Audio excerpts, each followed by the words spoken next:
আমি একটা ফ্যাক্ট বলতে চাই, আমার লাইফে খুব প্রবলেমের, এটা সিরিয়াস একটা প্রবলেম। মানে আমি ভীষণ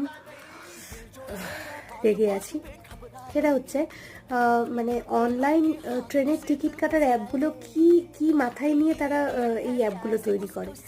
যখন বাড়িতে থাকি বলে স্টেশনের একটু কাছাকাছি গিয়ে টিকিট কাটুন, আবার যখন স্টেশনের কাছাকাছি যাই তখন বলে স্টেশন থেকে একটু দূরে গিয়ে টিকিট কাটুন। তাহলে তো আমি স্টেশনে গিয়েই টিকিট কাটতে পারি না? মানে দরকারটা কি আমার তাহলে অনলাইন এই অ্যাপটাকে আমার ফোনের মধ্যে রেখে বোঝাই করা? এমনিতেই আমি কোনো মুভি ডাউনলোড করতে পারছি না আমার ফোনে, যে না থাক ওই অ্যাপটা থাকুক, আমার ট্রেন টিকিট কাটার কাজে লাগতে পারে। মানে এত অ্যাপে অ্যাপে ভর্তি হয়ে গেছে, অ্যাপই হয়ে গেছে আমার ফোনে। তার মধ্যে এই অ্যাপটা বলছে স্টেশনের কাছে গিয়ে কাটুন, স্টেশন থেকে দূরে গিয়ে কাটুন। তাহলে কাটবোটা কোথায়?